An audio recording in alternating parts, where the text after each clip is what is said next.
The void. That's what they call it. The space between the stars, where nothing lives and everything dies. For a human on patrol, it's just a black sheet with a million pinpricks of light. We were sent out here to keep the peace, to make sure the Cold War with the HFYSci stayed cold. My name's Marcus Grayson. Lieutenant Grayson. And my job was simple: see something, report it, and pray you don't have to get your hands dirty. It was a routine run, just me and my crew on the Vagabond. A scout ship, nothing fancy. We were charting a sector near the Maelstrom Nebula, a place the old-timers say swallows ships whole. Suddenly, an alarm chirped on the console. It was a distress beacon, weak and broken, the kind you hear in horror stories. The signal was garbled, but it was there. My pilot, Sergeant Major Miller, a man who'd seen more space than he had a reason to, grunted from his chair. "Boss, that's a deep space beacon. Human spec, old school. Someone's stuck out there." I leaned over his shoulder, squinting at the screen. In the Maelstrom? No human ship in a decade has been crazy enough to fly in there. Could be a trap. But the signal kept repeating, a ghost begging for help. We couldn't just ignore it. That's not how we're wired.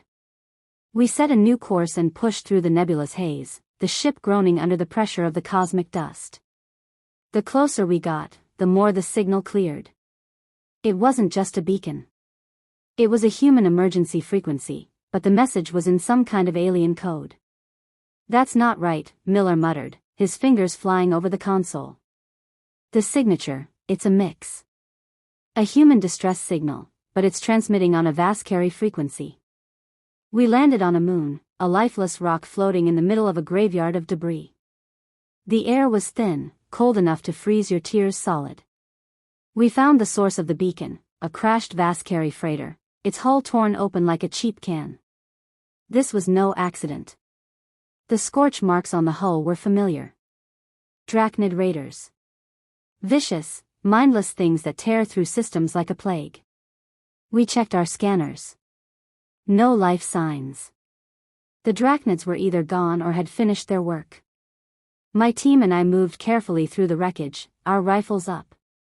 Every shadow looked like a monster waiting to pounce. It smelled like scorched metal and ozone, the scent of a fresh battlefield. That's when we saw her. She was HFYSci, her skin a mosaic of shifting light. But she wasn't cowering. She was standing over the bodies of 3 Drachnids, a human plasma rifle in her hand. The weapon was a piece of junk from a forgotten human patrol ship, but she was holding it like it was an extension of her own body. Her movements were fluid, precise. She was exhausted, her bioluminescent markings flickering like a dying fire, but she was still ready to fight. "Hold your fire," I ordered my team, my voice low. "Don't move." She turned to us, her eyes wide, a silent scream of fear and exhaustion. The plasma rifle didn't waver. She was a warrior, a fact so clear it was like a slap to the face. The HFYSci were supposed to be different. Arrogant, aloof. They used their own tech, their own weapons. They didn't touch human junk. But here she was, holding a rifle with impossible skill. Then, a low rumble shook the ground. More Drachnids. A whole pack of them, swarming out of the dark. We were in the open, exposed. This wasn't a rescue mission anymore. It was a fight for our lives. The HFYSci woman's gaze locked onto mine. Her markings flashed a brilliant crimson. She didn't speak, but the message was clear: she was ready. She raised her rifle, and in that moment, I knew. She wasn't just a survivor. She was a soldier. We fought back to back, a bizarre and desperate team. She moved like she'd been trained in our own special operations program. She'd duck where I would duck, fire where I would fire. Her aim was perfect, a blur of motion and efficiency. I watched her drop a Drachnid with a single shot to the head. That wasn't luck. That was training. My training. After the last of the Drachnids fell, the silence that followed was heavy. My team was staring at her, their faces a mix of shock and confusion. She stood there, her body trembling, the plasma rifle held in a white-knuckled grip. Her bioluminescence had faded to a dull, exhausted blue. I walked up to her slowly, my own rifle lowered. "Who are you?" I asked, my voice calm. She didn't answer. She just stared at the rifle in my hands, then looked at her own. She was about to speak when her eyes rolled back and she collapsed, the old rifle clattering to the ground.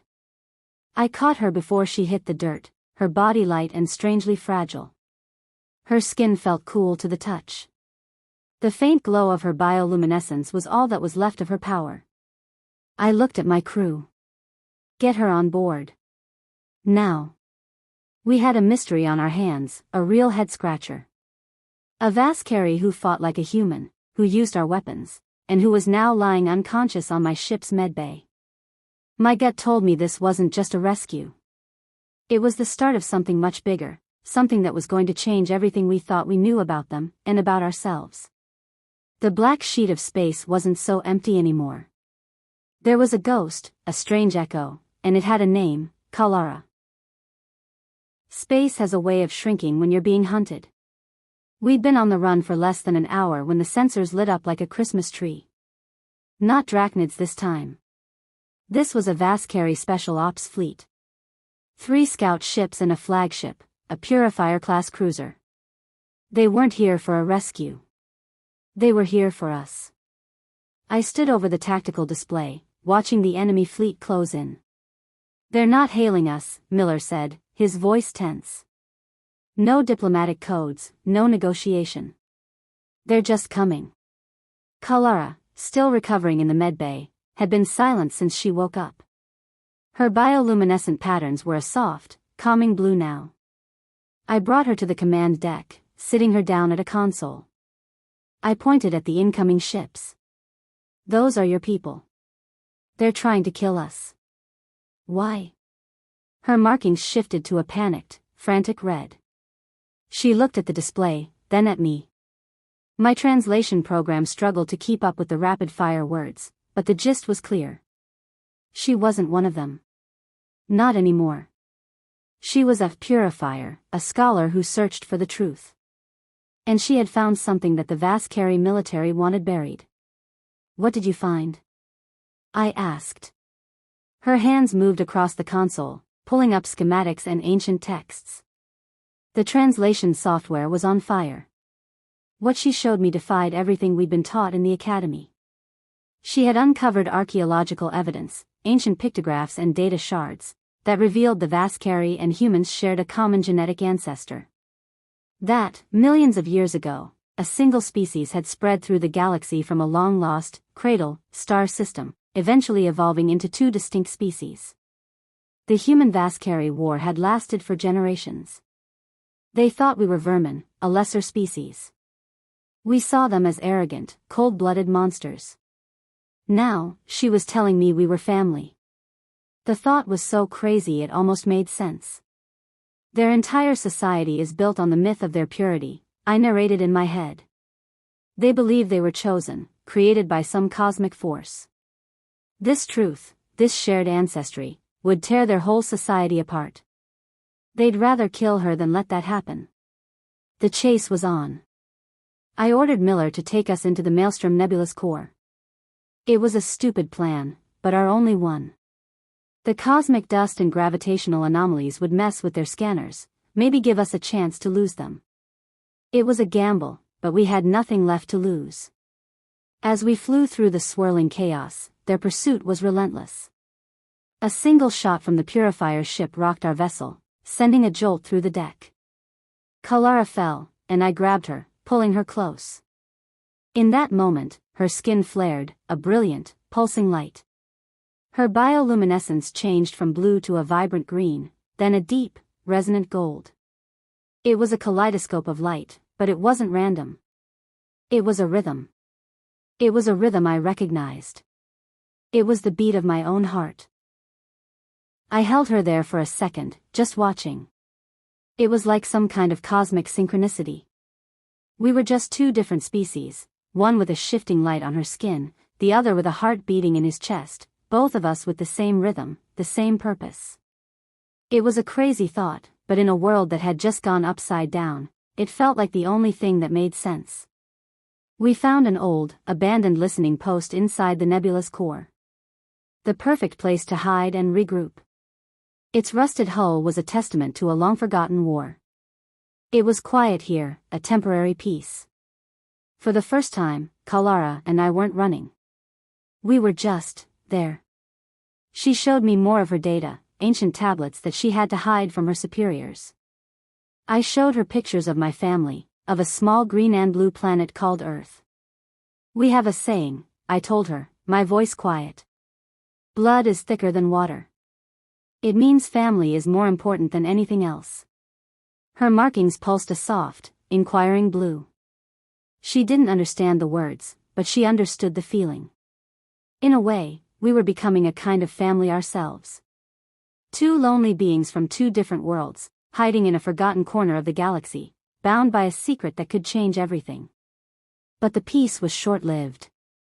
A red alert blared across the post. The Vascari fleet had found us. They had come to wipe us out, to erase the truth and Kalara along with it. The chase was over. The final battle was about to begin.